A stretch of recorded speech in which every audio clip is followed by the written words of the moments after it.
So we got the Dreadbear plush, but now we got the action figure, and oh my god, I'm so excited about this guy. This is probably one of my most hyped pieces of FNAF merch ever. I'm so happy to finally get my hands on this guy, and yeah, this guy does not disappoint one bit. I'm so excited to get this guy open. So, let's get him out of the box. I already talked about this packaging in my Jack O'Bonnie video, but just for a recap, you got the Curse of Dreadbear themed pumpkins out there.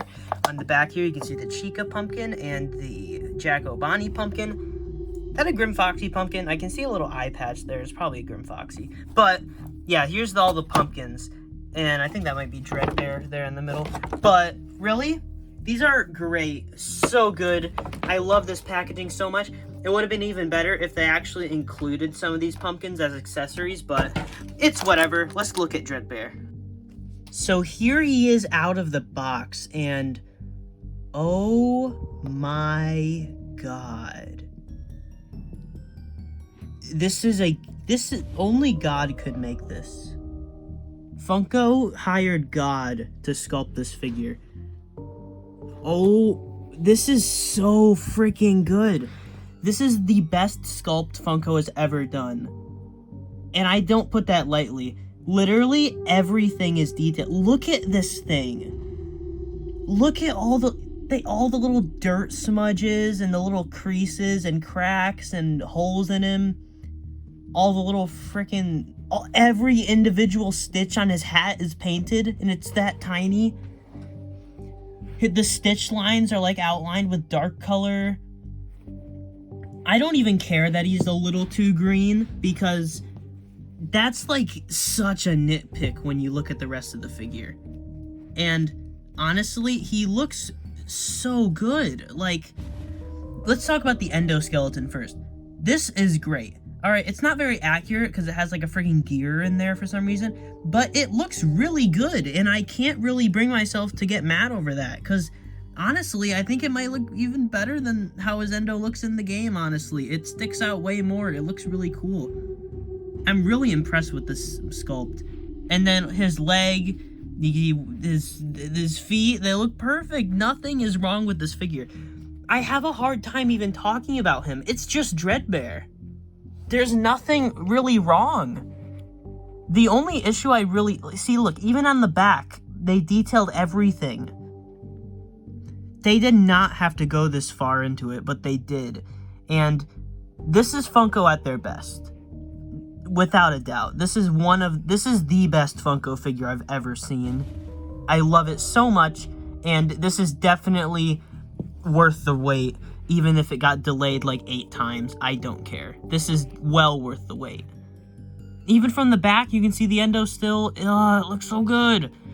And like how the Endo comes through the legs too. And it comes through like the pelvis. It looks so good. Like, I can't, his bow tie's a little too crooked, but I don't care. Literally, such a perfect figure. Look at his hands. They're so big and they're so big. All right, let me get Jack O'Bonnie, who I reviewed last time. Look at the this is the hand they sculpted in 2016. And this is the hand they sculpted. This, look at okay, my biggest problem with the Nightmare figures is how puny the hands are. Like, the fingers are so short. But Dreadbear, oh no, he's got some big hands. Like, look at that. And speaking of Wave 2, he looks straight out of that wave. He looks, actually no, he looks better than any figure in that wave, honestly. This is the best Funko figure ever, really. I can't come up with any complaints about him. He's literally just perfect. And I know this review is pretty short, but like, I can't bring myself to bash this figure for anything, because he just looks perfect. Funko, your sculptors must have learned something from those statues, because this is so good. Funko, keep this up. Keep making new sculpts. You are so good at it, okay? I have Glitch Trap over there. He looks amazing too. I can't wait to review him.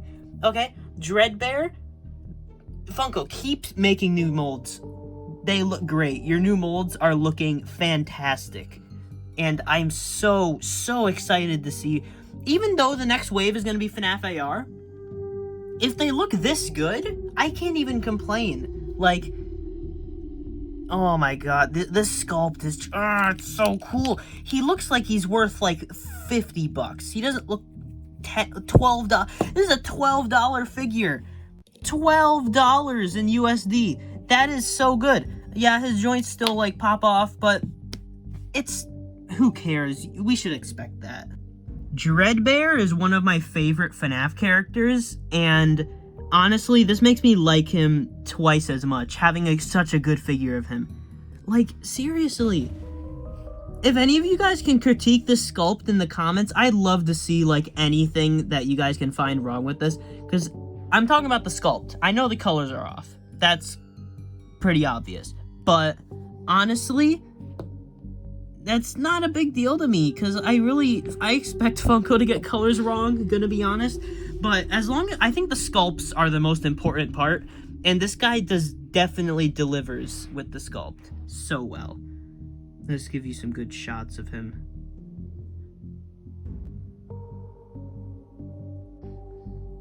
And the plushie too. The plushie I think is just as good. I love both of these. This is some of the best merch Funko's ever put out. Dreadbear, I don't know what it is, but Funko loves him, and so do I. Very, very, very happy with this. This figure carries the wave, but I think Glitch Trap is gonna also be. I don't think it'll be as good as this figure is, because this is gonna be pretty hard to top in the future. But that Glitch Trap over there, I'm looking at him. He's looking pretty fresh. So yeah, very excited.